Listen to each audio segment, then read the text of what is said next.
welcome to the show. I'm Sharri Markson. I hope you've had a relaxing start to the year. It's a pleasure to be back with you in our new time slot of 8 p.m. We're in for a big year and I'll be working to bring you exclusive stories you won't see anywhere else to challenge those in power to do better for you, your family and our great nation, and to bring you fiery debate and smart conversation. Well, we've got a jam-packed show coming up tonight. Just 2 weeks into the new year and the Albanese government is already on the rocks. Every Labor voter, even Labor voters, think they're heading in the wrong direction. Tonight, a Labor insider will join us to reveal just how worried Team Albo is. The race for the White House has kicked off. Donald Trump is in the overwhelming lead. He's the favourite in Iowa. We'll know by tomorrow if Nikki Haley or DeSantis have a shot. And putting scandals behind them, King Frederick and Queen Mary ascend to the Danish throne. What does it mean for the monarchy? But first, let's start with Penny Wong's refusal to visit the sites of the Hamas massacre during her trip to Israel. We'd like to feel proud of our country on the international stage, but as we sit here tonight, we can only be ashamed of our foreign minister. We all called on Albanese to visit Israel in the wake of the terror attacks on October 7, and Penny Wong should have flown to Israel, like most other Western world leaders and foreign ministers, right after the attacks in a show of solidarity. But she didn't do that. God forbid this government should actually show some support for Israel in its darkest hour. Instead, she's only now travelling to Israel more than 3 months after October 7. And there can be no mistaking this trip as one of support because Wong refuses to even visit the sites of the Hamas massacre. She won't step foot in the kibbutzes where frightened families were slaughtered in cold blood, where young women were raped and babies were killed or kidnapped. Penny Wong couldn't articulate a reason today when she was asked why she wasn't visiting. She didn't even bother to try. Minister, why are you going to the site of the October 7 massacre when you're over there? I will be meeting with survivors of that attack, as well as families of hostages, and that will be important. And that was Penny Wong's only mention of hostages in her press conference before she left for the Middle East today. Not once did she explicitly call for Hamas to return hostages. Not once did she call for Hamas to stop its missiles, its rockets, its war on Israel, its use of civilians as human shields. Instead, it seemed Penny Wong's only criticism today was for Israel. Settler violence in the occupied Palestinian territories must be condemned, and we do so. Well, our position is that we want to see a sustainable ceasefire and that we see an international humanitarian, immediate humanitarian ceasefire as a step towards that. I think there is increasing concern about the protection of civilian lives, and we will continue to express those views to all parties. And when speaking about the purpose of her trip, Penny Wong didn't once say it was to express solidarity with Israel, because it's obviously not. But instead, she said she's going to demand that international law be upheld. I will be focusing on advocating Australia's position, our priority on international humanitarian assistance, our priority on international humanitarian law. I will be engaging with many parties in the region. It's not hard to read between the lines here. Penny Wong is going to use this trip to lecture Israel yet again on how it should defend itself, or not defend itself, given she's been calling for a ceasefire. Remember, this is the foreign minister who insensitively tweeted that Israel should show restraint on the very night the terror attacks were still unfolding in the south. I pity the Israeli officials who have to sit through the insufferable meeting where Penny Wong will undoubtedly patronise them with how they should fight Hamas in Gaza, when she couldn't possibly relate to the existential struggle that Israel faces. Well, the Prime Minister, Anthony Albanese, was also asked today why Wong won't visit the sites of the Hamas massacre. And he basically said in one interview that it wasn't a priority. The priority of her trip, he said, is the delivery of humanitarian aid and upholding international law. Why is the Foreign Minister not going to the homes where some Israelis were murdered on October 7? Well, she's meeting with the survivors and families of the victims of the October 7 terror attack that occurred. And this is about prioritising the delivery of humanitarian assistance, upholding of international law, avoiding regional escalation, steps needed to work towards a lasting peace. So Albanese very clear there that the focus of the visit, the priority, is not the victims of October 7, but the delivery of aid, which is only going to Gaza, not Israel, by the way, and the upholding of international law, which again is a criticism of Israel, even though, as we know, it's Hamas, not Israel, that's failing to uphold humanitarian law. It's curious how the international community and its human rights bodies love to lecture Israel, not Hamas, not the barbarian, murderous rapists, about humanitarian law. Then in another interview today, also with the ABC, Albanese dismissively scoffed at the question of why Wong wasn't visiting the sites of October 7. Is it correct that Penny Wong won't be visiting the sites of the October 7 attacks? Well, Penny Wong's itinerary is a matter for her and for... But you know where she's going. I've got to tell you, what I don't do is have a precise itinerary of all of my ministers. But Penny Wong will be meeting with survivors and families of victims from the October 7 terror attack in Jerusalem. She'll also be meeting with communities who've been impacted by settler violence in the occupied Palestinian territories. He scoffs at the suggestion that he'd have a precise itinerary of his ministers. That's a ridiculous response. Not only was this the worst loss of life in a single day for the Jewish people since the Holocaust, but it was the most traumatic. It's nothing to scoff about. It's inexcusable that Albanese's most senior minister refuses to visit the sites of the massacre, or that he hasn't bothered to fly there at all. And as you just heard in that comment from Albanese, he can't say that Wong is meeting with terror victims without mentioning settler violence in the same breath. But Penny Wong will be meeting with survivors and families of victims from the October 7 terror attack in Jerusalem. She'll also be meeting with communities who've been impacted by settler violence in the occupied Palestinian territories. I'm sorry, but while all violence is abhorrent, it's absolutely not the same. The terror attacks were among the most barbaric we've ever witnessed. Execution rooms slaughtering, beheading and burning of babies and children, including murdering them in their tiny little beds and cots. Going house to house, executing with glee while shouting Allahu Akbar while celebrating. You can't compare this to settler violence, which is deplorable and is an issue, and which, by the way, Israel condemns, but it's far from equivalent. Why equate settlers with Hamas?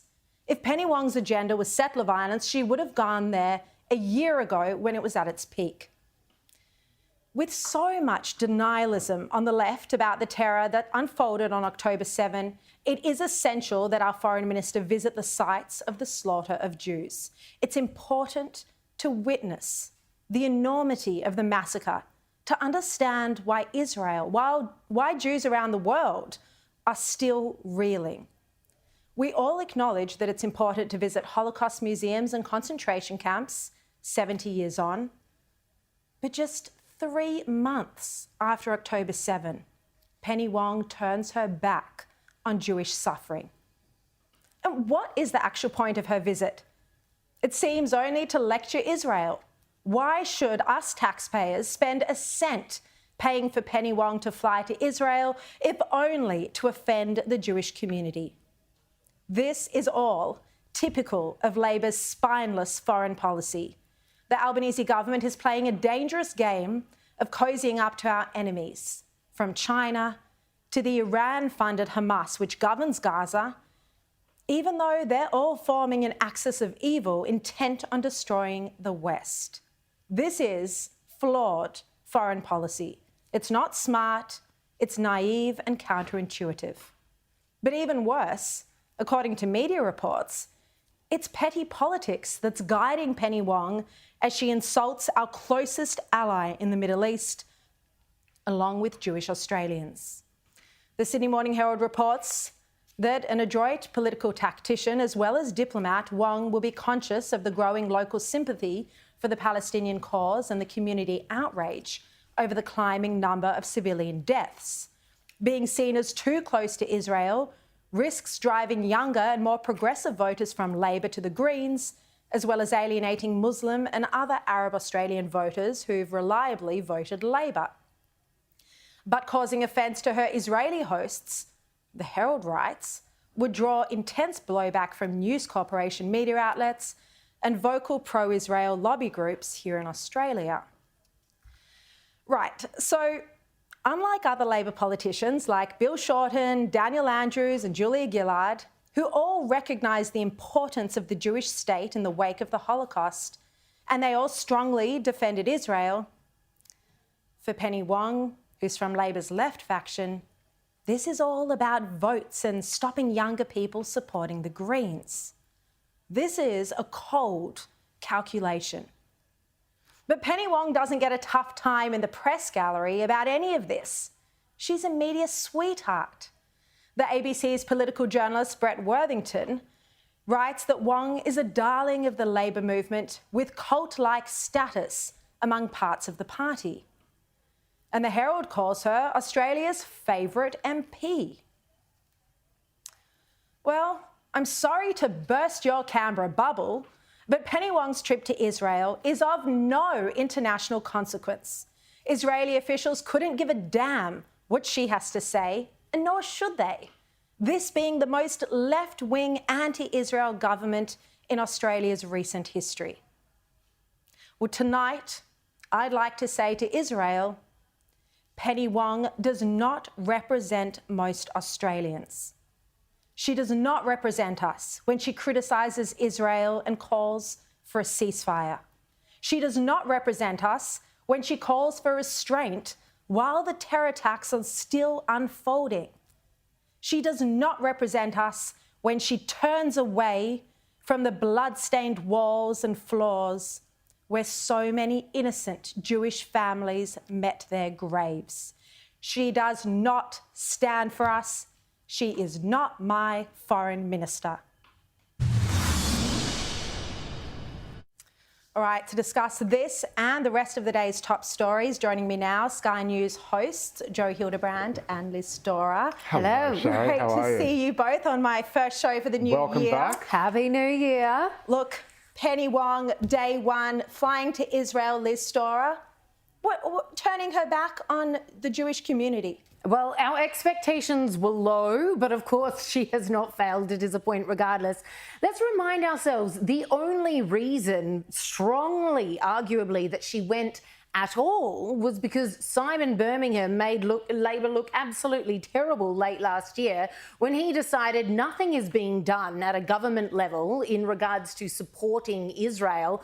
I'm going to take a group myself, and that's exactly what he did. And it was only a matter of hours before then the news was heralded in our front pages that Penny Wong would in fact visit Israel. Notice she's no more visiting Israel than she is also paying a visit to Palestinians affected by the conflict. They've made that very clear. They are not taking sides here. This cannot be seen as a side-taking exercise. The fact that she took more than 3 months to even pay her respects in this way after the October 7 massacres says all we need to know. All the world leaders who actually gave a damn have long since been.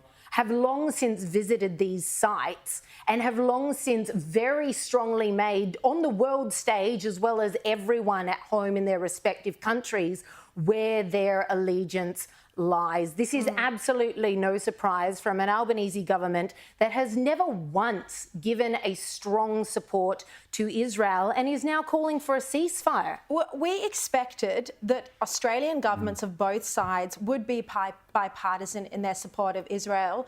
Joe, it would have been so different if Bill Shorten was leader or Julia Gillard.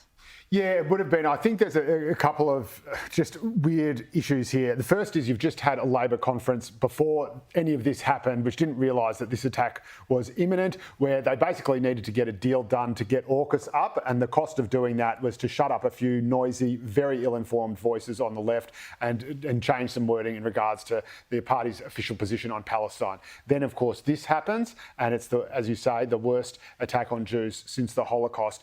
And the party's kind of head is spinning. Now, this is, if I'm correct, the first time both the Prime Minister and the Foreign Minister have both hailed from the left faction of the Labor Party. That's never happened before. It didn't happen under Julia Gillard's leadership. And they're working very closely together, Albanese and Penny Wong. They've become quite a tight they are very close, but you will notice that the PM is much stronger in his support, not enough by the standards of a lot of people I know, but much stronger in his support of Israel than Penny Wong has been. I honestly, to be honest, don't know why she has made. No, he never called on Israel to show restraint, for example, in the aftermath of the Hamas attacks, and when he was actually accused of being too pro-Israel, he actually said, and this was when he was in America, shoulder to shoulder with the Biden administration, he said, no, he goes, aren't you taking sides by being too pro-Israel? He says, damn right, I'm taking sides. I'm on the side against Hamas. So he has been stronger than that, than Wong has been. Low bar. He's stronger than I think for many people on the left, traditionally the right of the Labor Party has been much more strongly supportive of Israel, as it should be, and as I am, and the left has been, Palestine has been the cause du jour. They see it as their new Vietnam. And I think the problem for a lot of people like Albanese, who has come up through the left but is now firmly in the centre, is that he's having a lot of his... I'm telling you, he's having... He certainly is having a lot of his worldview change now that he is sitting in the lodge as Prime Minister rather than being a factional warrior for the left of the Labor Party. What has he done to show that? Because I don't see any proof of what you've just said. No, I don't think Albanese himself would say that he's in the centre. That is... Oh, yeah, no, he definitely does. To be in the centre, but maybe he's come to the centre compared to his radical position. And I think that's part of the problem. And I think still left. It's a bit like you know how lefties will attack the ABC and they say, oh, the ABC's got too right-wing, the Libs are running it now, and you've got all these lawsuits saying, oh, ABC's not a safe workplace, it's racist, and the ABC looks at that and says, oh my God, we're too right-wing, we better move to the left. Yeah. And I think it's a bit like that for sections of the Labor Party and the left of the Labor Party. They get attacked so much by the loud left saying you're too pro-Israel that they do actually think they're in the middle, because I suppose the company they keep is the one telling them that they're too far. But Alba, I think, has been pretty good. Let's have a look at the US election. The Iowa caucuses are kicking off Monday US time, so by tomorrow night we will have an idea of how Nikki Haley and Ron DeSantis are faring. Liz, what are you expecting? Are you expecting either of them to get a decent look in here? Not really, no. I think anyone who thinks that Trump isn't going to take home the gong is not looking at the numbers correctly. Anyone who thinks that they're in the running, yes, Nikki Haley is supposedly second. We won't know until the numbers are in, but I think it's a shoo-in for Trump, as is the Republican nomination. I don't know. Obviously, other people have to put up a fight and put themselves forward, but it seems to be quite the done deal when you look across the board at how this is going to go. There has seemed to be some momentum, Joe, moving in Nikki Haley's direction, I think, despite a couple of mishaps. But, do you think realistically she is has any chance here? I don't think she's going to win. I don't see, there's no way, as Liz said, the numbers just don't really allow for Nikki Haley or Ron DeSantis to beat Trump in Iowa. I think the question is who comes second and who therefore has credibility and momentum in the race. As we all know, primaries are all about momentum. And Nikki Haley, I think, does have it at the moment. I read an interesting analysis in the Wall Street Journal that it's possible that Ron DeSantis could pick up evangelical votes that have fallen away from Trump, given his somewhat profligate lifestyle and occasional moral mishaps. He was elected to be president, and Nikki not Haley. Pope. Well, I'm certainly not one to cast stones. And Nikki Haley could pick up. What does that mean? I hope you're not admitting any scandalous behaviour. I've got all the scandals. I've done them all, but it's only a 1 hour show. And Nikki Haley apparently is a big, fast-growing, college-educated women joining the Republican caucuses, so that registering as Republicans. And of course, independents could suddenly register as Republicans, or might have done so, which that would favour Haley and or DeSantis. So I think it's really a race for second place to see who's going to be Trump's contender. That's the one to watch. All right. All of the mainstream media is very excited about our Princess Mary Donaldson becoming Queen of Denmark. The reality is that, I've done some research that Queen Marguerite, this is the first time in 900 years that a monarch has abdicated the throne. And you'd have to think, Liz, that it's not a coincidence that this has happened in the wake of media reports that alleged now King Frederick was having extramarital affairs. Yes, and I don't think that came as a surprise to anyone. He was always known as the Playboy Prince long before Mary was even on the scene. And there have been other rumours throughout their marriage that he had not given up his old ways. And of course, most recently, evidence emerged that he was spending a bit of time with Genoveva. Yeah, I know. Casanova. No matter how you say it with passion. Genoveva! She makes a pavlova. Casanova, of all last names. How ironic that, yes, they had attempted this Picasso evening together, then they'd gone out to dinner, then they both went back to her apartment, always, Emerged in different clothes. Emerged in different clothes and always travelling separately but together. And I think it's not unlikely. I think this rumour, this theory that the Queen was like, you know what, I'm going to accelerate things here because I don't like how this is going. And what better than making your son king all of a sudden to bring that to... Not many mother-in-laws can keep a marriage together, Joe, by offering the Queen... I reckon it's a brilliant move, brilliant tactic, brilliant strategy, and unfortunately for Frederick, this has cost him the evangelical vote in Iowa. So it's going to be difficult to pull back from that. All right, Joe Hildebrand, Liz Storrow, thank you both so much, Liz. We'll see you at 10 o'clock tonight. Thanks, Sharri. Now, still to come, Cricket South Africa's shocking decision to strip its under-19s Jewish player of captaincy. Their response is even more insulting than their decision. We'll talk about that after the break.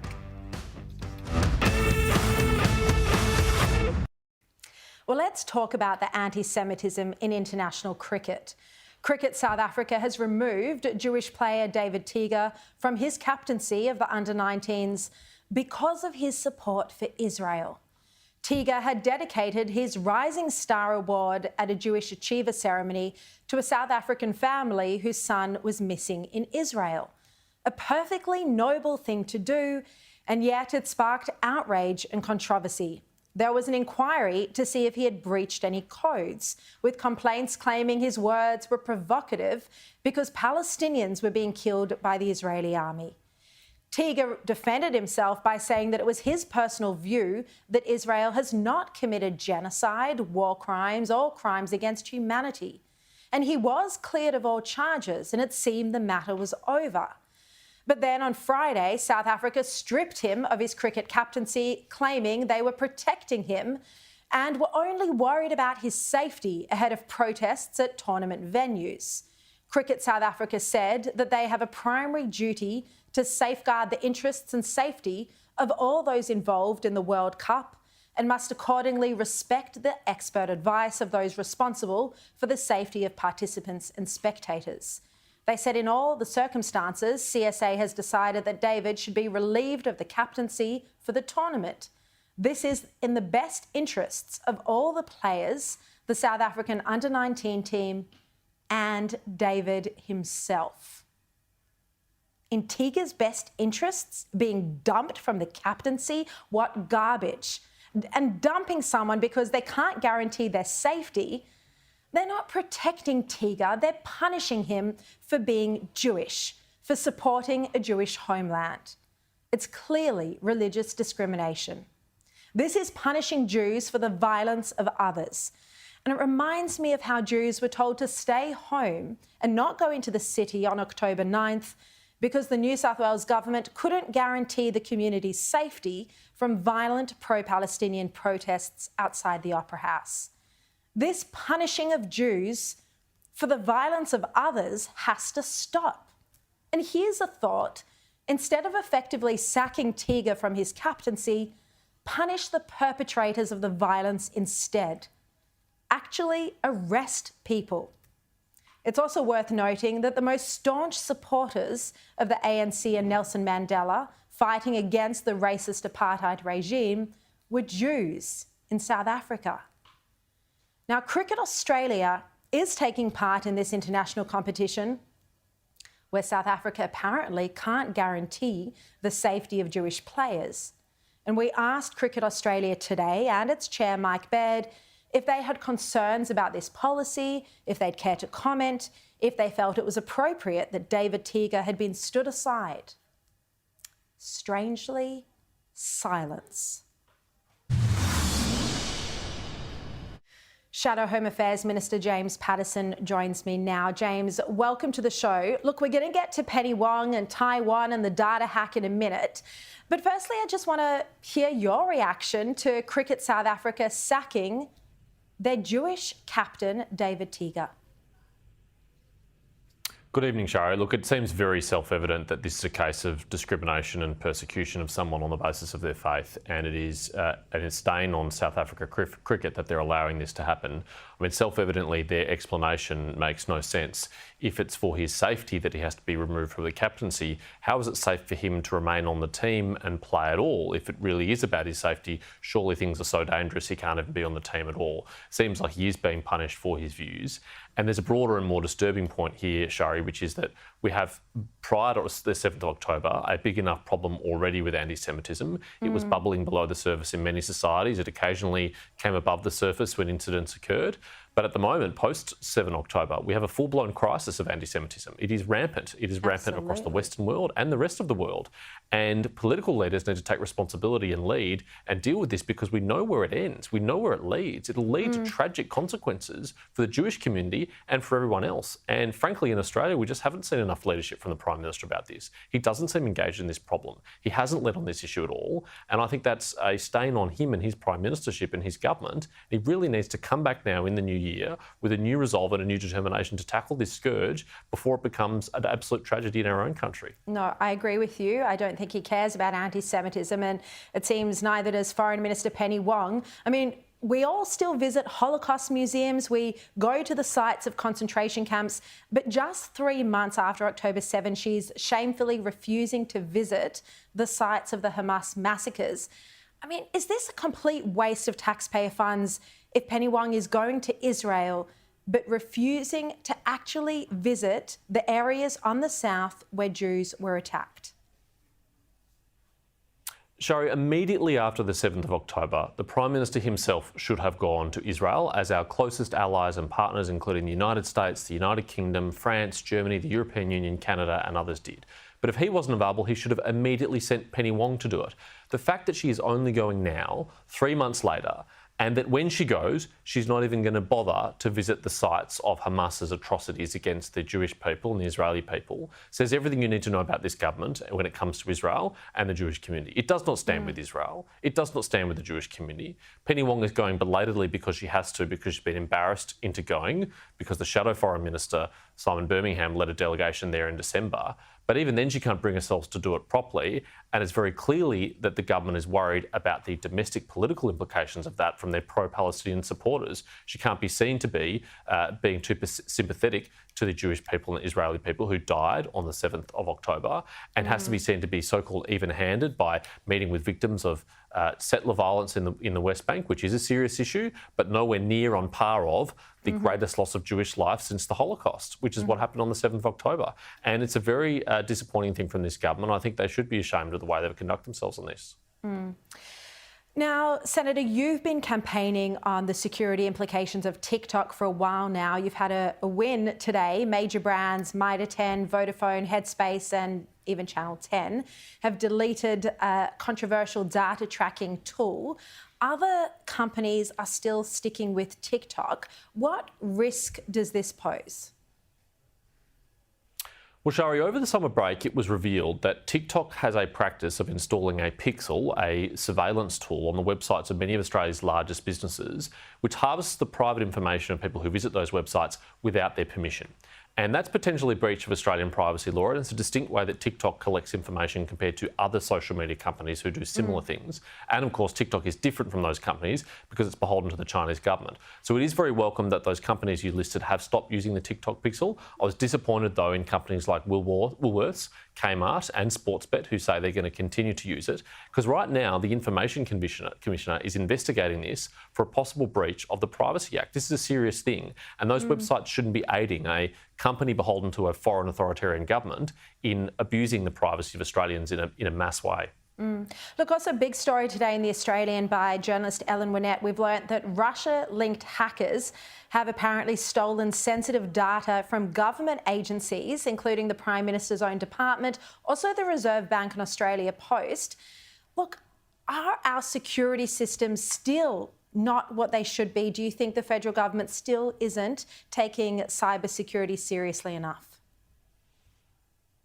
There are two really shocking things about this, Sharri. The first is that this happened 8 months ago, and the government has only now been finally dragged into admitting that 62 government departments and agencies have been affected, including intelligence and security agencies, including the NDIS and other agencies that hold sensitive information. That's a shocking thing. But what's worse is it appears that there's been no policy change since this happened. This is a law firm that was holding sensitive information on behalf of the Australian government. It's something that happens quite often, and the government has taken no steps at all to make sure that all of those third parties who hold sensitive information on behalf of the government have sufficient cybersecurity protections in place to protect them. And so we now have Australians out there who've had their data breach, who may not even been informed about the details of that yet, who are unknowing victims of it, and the government's done nothing to ameliorate this and prevent it from happening again. And once again, we see that Claire O'Neill's been missing in action on cybersecurity, as she often has been, still on a long summer break, not here on the job dealing with this problem. All right, Senator James Paterson, thank you so much for your time tonight. Still to come after the break, even Labor voters have had enough from Anthony Albanese with his green dream, one reason why many are turning away, according to a new poll. A Labor insider will join us to reveal the party's reaction. Also, Jim Chalmers moves to take down supermarket prices. Stay tuned.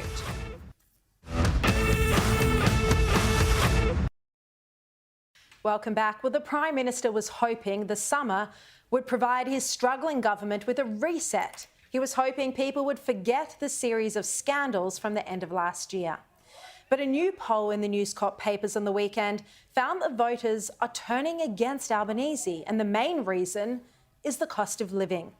More than 80% said the Albanese government is failing to address the cost of living crisis, with a majority of 51% also saying Australia is heading in the wrong direction.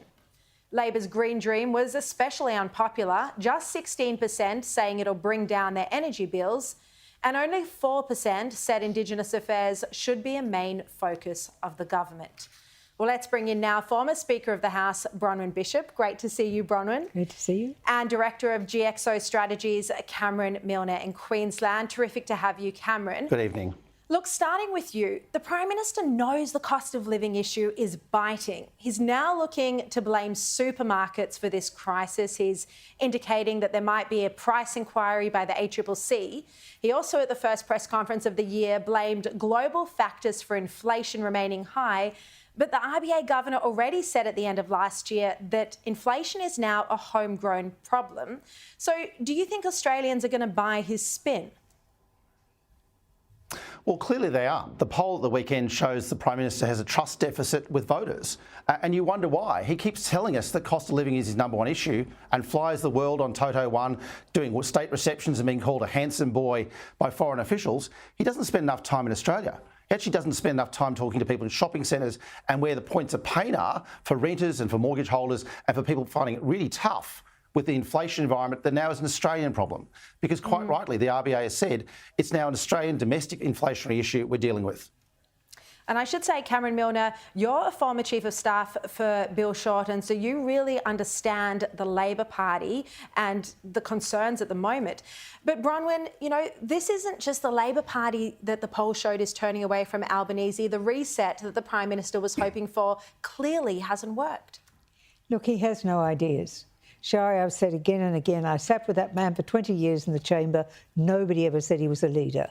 And he's just proving it now. He is incapable of giving leadership, whether it's on the question of Penny Wong's visit to Israel, whether it's what's gone on before when he's refused to show leadership and take a strong stance against Hamas. I mean, how pathetic was it when the first motion against Israel, we abstained. Then there's a meeting on the 1st of November last year with Penny Wong and the Prime Minister where they complained about that vote. And guess what? The next time it came up, they voted in favour of it. So there's no leadership, there's no commitment to any principle. And then there's the overall question of energy. We have an energy crisis, not a climate crisis, an energy crisis. And that means that the Albanese government is just going ahead with these absurd green energy programs which are destroying farming land, destroying people's livelihood and pushing prices up when he promised it was going to reduce prices by $275. There is no leadership capacity in the man at all. He's just elbow the trot. Look, stage 3 tax cuts, Cameron Milner, are another big issue over the past couple of weeks. The Prime Minister, these were an election promise, the stage 3 tax cuts. They're being painted as, you know, for high income earners, but they actually kick in at people earning $45,000. Just last week on ABC Breakfast Television, he couldn't repeat his promise that they would be delivered. Have a look at this. Can you promise to those Australian families the stage 3 tax cuts will come into effect in July in full? Well, we haven't changed our position on that, Michael. I'll ask that question again. Can you promise, as you did before the election, the stage 3 tax cuts will come in full in July? Well, I've said we haven't changed our position. But can you promise, Prime Minister? Well, I've said I can't be clearer than that. We haven't changed our position. That's not exactly a promise, PM. Tax cuts.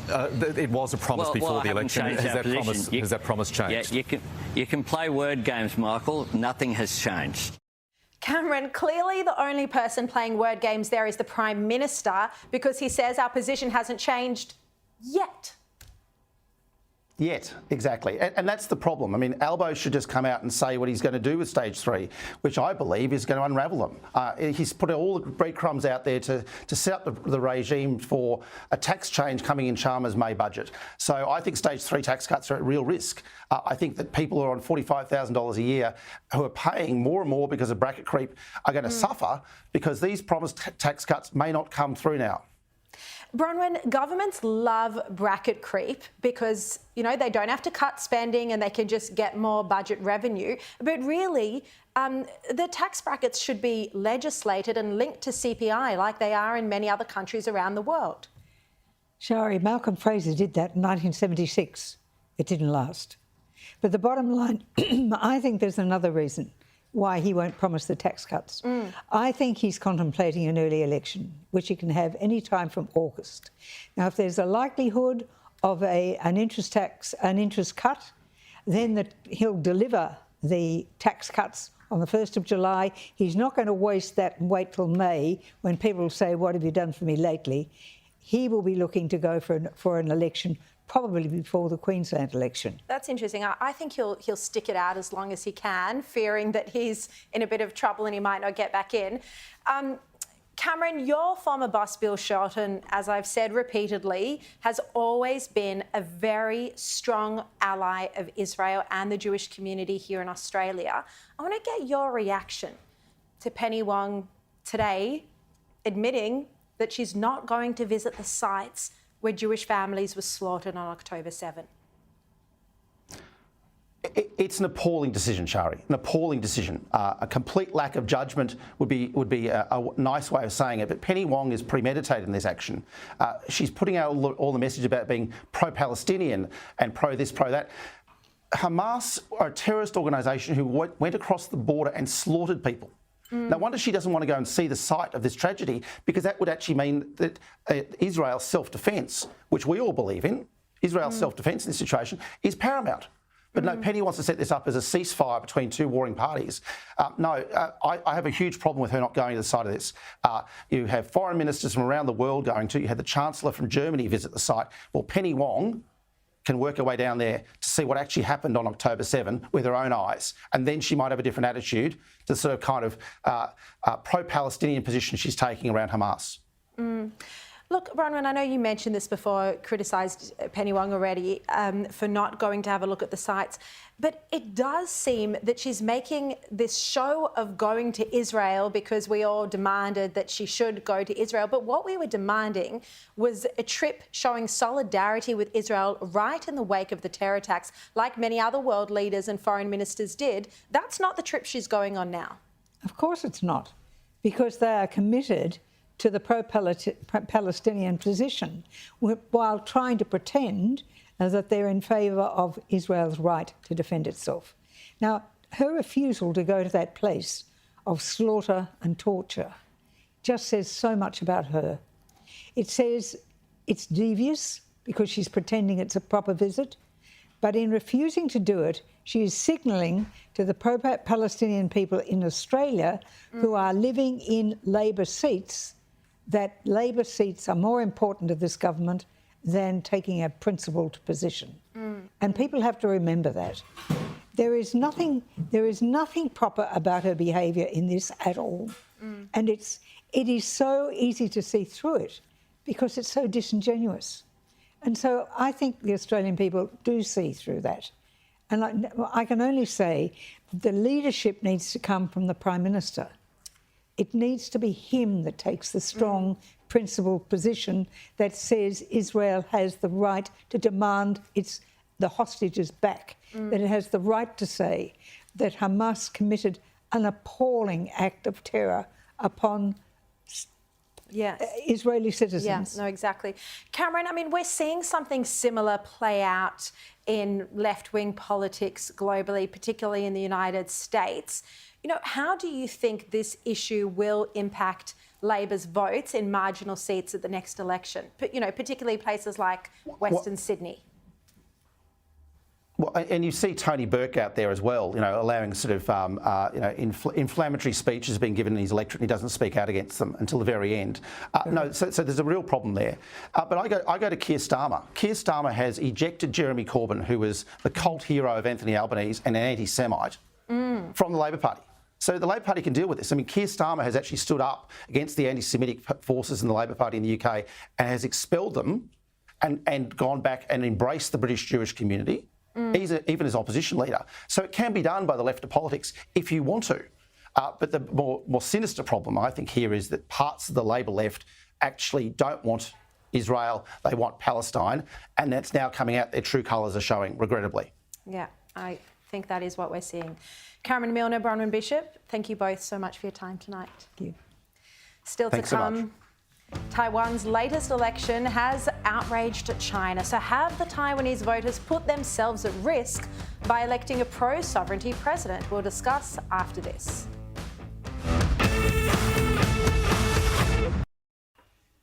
Welcome back. Well, Strategic Analysis Australia Director Peter Jennings joins me now to break down the Taiwan election on the weekend and what's going on in PNG. Peter, thank you so much for your time tonight. On the weekend, Thanks, you wrote a column about the disturbing scenes from Papua New Guinea, mass looting, rioting, burning across Port Moresby.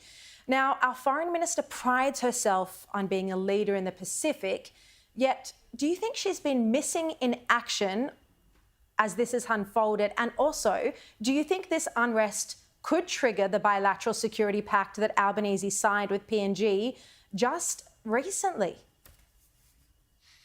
So, Sharri, the unrest from last week, so it turned out, did not trigger a request for help through the new security pact, but there's no reason why it couldn't, and indeed there's no reason why in coming weeks we mightn't see similar or worse acts of unrest. When I wrote that piece for The Australian, what I was wanting to say is, how is the government preparing for these types of crises? instead of just being observers of what's going on, they need to be trying to get ahead of the crisis and manage it. And that could mean, for example, offering support to Papua New Guinea before they actually request it, against the risk that if we don't do it, well, maybe Beijing will, maybe China will. How would we be reacting, for example, if the Chinese had offered a policing presence to look after the ethnic Chinese in Port Moresby? So, you know, the government and Penny Wong in particular made a big play of saying that they were going to be superior managers of the Pacific region. They spent a lot of time in the first 6 or 9 months of their term in office travelling to these countries, but because it seemed to happen over Christmas, the attention span wasn't there. And my concern is, if Papua New Guinea really does find itself in a serious crisis, no country other than Australia has the interests and the capacity to go in and help them. So how are we planning for that? That's my big concern at the moment. Yeah. I don't think our government is sufficiently focused on that issue. Look, this all brings us back to China, which of course is the great threat in the region. We saw on the weekend that Taiwan elected the pro-sovereignty candidate William Lai to be the next president. Beijing retorted with a statement insisting that Taiwan was part of China. China said the election was a choice between war and peace. What does this mean for Xi Jinping's ambition that he's indicated he wants to fulfil by 2027 to invade or reunify Taiwan? Sharri, the first thing it means is that years of Chinese bullying, of stepped-up military exercising around Taiwan has failed. In fact, all China is doing, all Xi Jinping is doing, is actually strengthening Taiwanese support for the belief that they're a democracy and they don't want to be run by the Communist Party. So the election certainly raises the stakes. It's a return for the third time of the DPP government in Taipei. They're not going to be declaring independence, but nor have they the least interest in wanting to come back under the control of the Chinese Communist Party. So here is Xi Jinping's dilemma. They've called his bluff. What's he now going to do? The only option that's left for Beijing to achieve this goal is military force. And Taiwan is busily arming itself to prevent that from happening. The Americans, this is an instance where I believe Joe Biden, the Americans won't allow that to happen. So I think Xi Jinping is actually being sort of boxed into a corner of his own making through these bluffs and threats, which we're all, frankly, sick and tired of hearing over the last few years. Look, just very quickly before we go, you've written about the wave of jihadi groups we're now seeing. Hamas in Gaza, Hezbollah in Lebanon, the Houthis in Yemen. You've written a piece saying that they're more dangerous than ISIS because their support, their funding, comes from Iran itself instead of just simply being fringe extremists. Do you have confidence, because this is my concern, do you have confidence that our security agencies in Australia are on top of these threats? I don't have complete confidence, Sharri, for two reasons. One is that all the priority was taken off counter-terrorism and put back towards counter-espionage, dealing with the Chinese threat from a number of years ago. And ASIO and other agencies have very limited resources. The second reason is that government doesn't want to present itself as having a tough on terrorism position. It wants to be soft in terms of a multicultural approach. It doesn't want to do things which it considers might damage its political interests with ethnic Muslim communities. Peter, and that means to say we're... Sorry to interrupt you. We are completely out of time, and I know that is a complex topic, but thank you very much for joining me. Thanks, everyone, for watching. I'll be back tomorrow at 8 p.m. Now, here is the man who always has time for a kind word and advice, my friend Paul Murray.